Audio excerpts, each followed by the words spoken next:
Nice pictures of her. She was born in poverty in Bear Lake. Her mother died when she was 12 years old. She and her 14-year-old sister did the housework and the canning and the cooking and the sewing for the balance of that family, which was, let's see,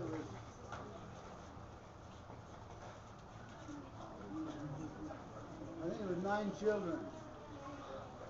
And they didn't have water in the house. They had to carry water from a spring. They didn't have electricity, and they used gas lanterns to see by in the evening. And when her mother died, the neighbors wanted to take some of the children, the younger children, and raise them. But my mother and her sister and her father did not want to split that family up. And they hung on and took their children up through times when they were all old enough to be on their own. They had to sew all their clothes for them. Right. They had to sew all their clothes. And after the time after the time that they got old enough to be on their own, my mother left her home and went to Salt Lake to a boarding school, a girls' boarding school, and Easter boarding school, where she learned to sew, make patterns, and she taught sewing. She traveled all around Utah and I don't know how much further. And she had learned a lot about sewing as a young girl, helping raise the children and making clothes for them. Where she met your dad. Well, yeah, while she was sewing. But as she was traveling about from place to place, she had been to Clarkston, where we lived, to teach sewing, and then she'd gone back to her home in Bear Lake, and one of the young men in Clarkston, who was my dad's friend, got a hold of him and said, "Come and go with me to Bear Lake. I'm going to go out and see." They called her Lottie Hemmert. "I want you to go with me." Well, Dad decided he'd go. He was a good sport. He went and they had a lot of fun. And when he came back home in a few days, he got a letter from my mother inviting him to come back to Bear Lake and see her. And he wasn't the one that went to see her the first time. It was his friend. And that's the starting of 4 years of dating and seeing each other. She became a pretty classy, well-educated. I think she was about well-educated as any lady in Clarkston. And this is what she looked like at that time. How old was she when she got married? Pardon? How old was she when she was married? She was 31 years old. My father was also 31 years old. He had wasted a few years, 2 or 3 years before he was called on mission. Then he served 27 months in the Southern States Mission. Then he came home and don't know what he did, just formed and went girling, he says, for 3 or 4 years before he met her. And then they went 4 years before they got married. And the decision to get married was interesting. They were in Logan, walking down Main Street, and they decided to get married. So they just turned and walked up to the temple and went in and got married. Wow. Sounds like my mom and dad. Did you hear, Grandpa, did you hear what he said? But, Sounds like my mom and dad. We sound like dad and mine. sort of. Oh, right, man.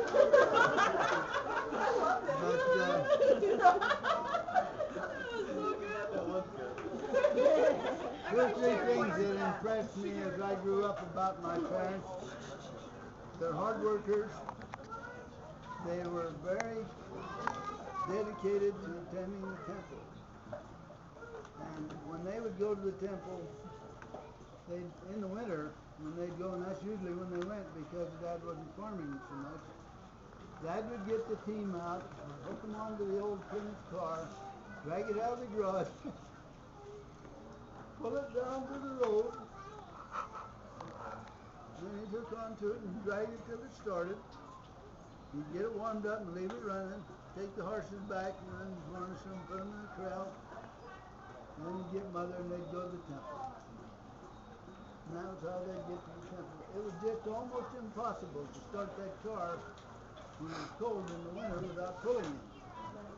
And so that's the way they went to the temple. Well, each time they went to the temple, those days they'd give you the little slip that you have when you go now. They'd give them to them and they'd take them home. Mother would bring them home and pin them up on the pin cushion, on a big pin cushion on the wall. And I remember as a little kid, by spring, that'd just be covered with little yellow slips. They were all yellow.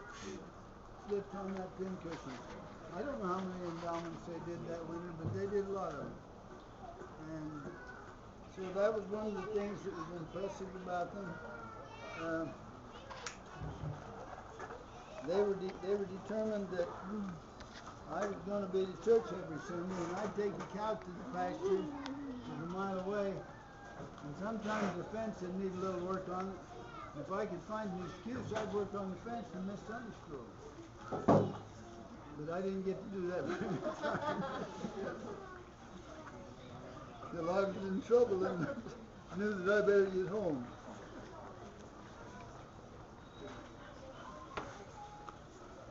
Mother, after they married, she was in the presidency of the young women in our ward in Clarkston, and she was quite an entertainer. She was good doing readings, and she knew the Swedish language because her grandmother was Swedish, and she knew the Swedish language, and she could do readings with a Swedish brogue that really were good. They really entertained people, and she did quite a bit of that.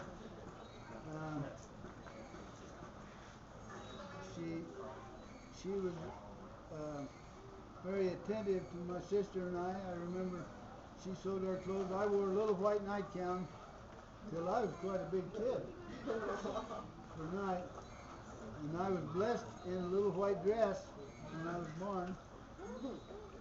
And all these things she sewed, and we have a few pictures when I was little. Then the Depression hit, and things really were tough.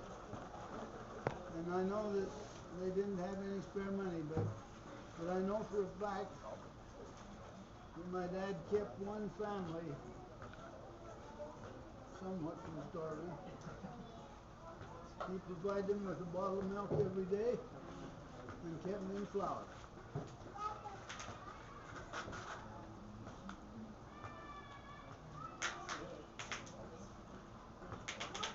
My mother kind of got to where her health wasn't very good.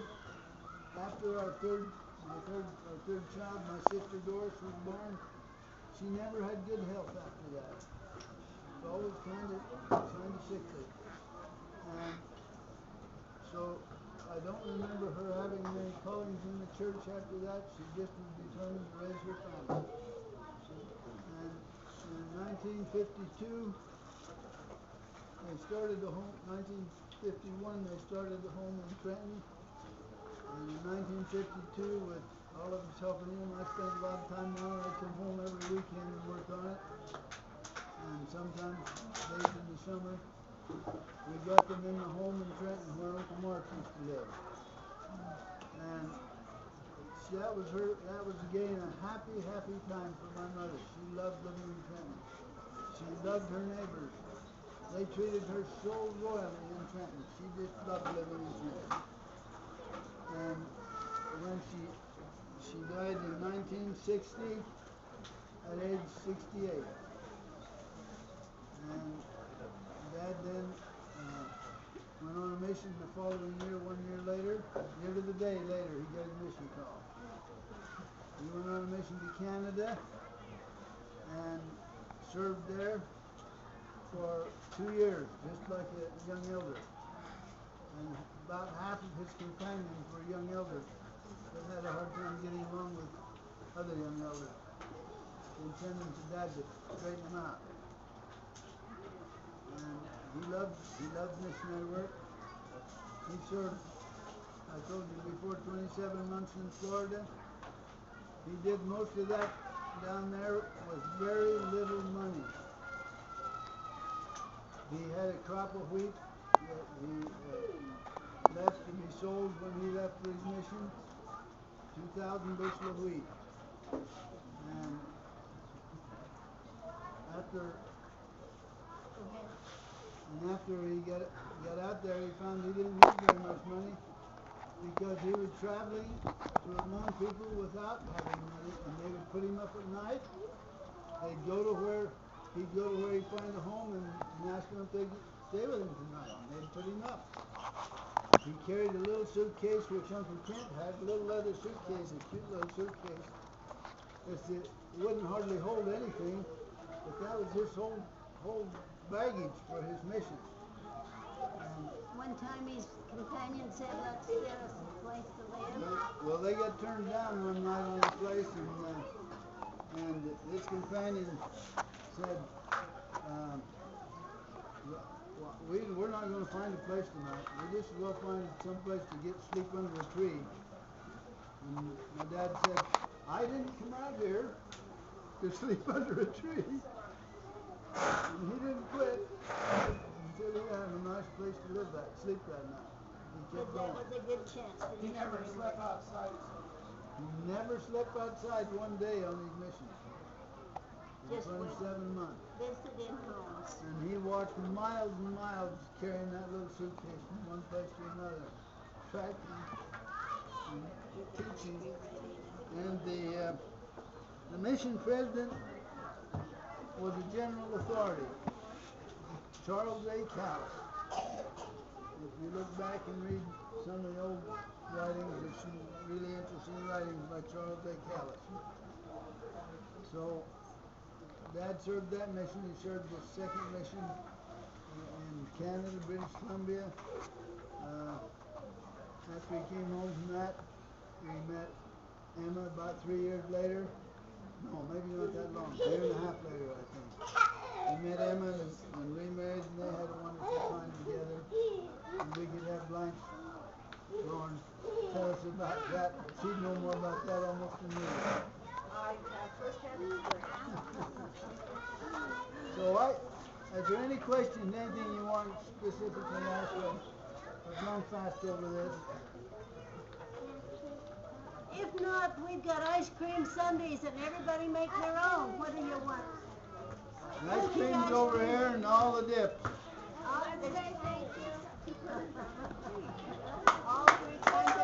Thank you, Grandma and Grandpa. This is Grandma and Grandpa Godfrey. They're both in their 80s. This is July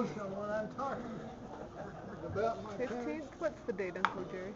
It just happened. What?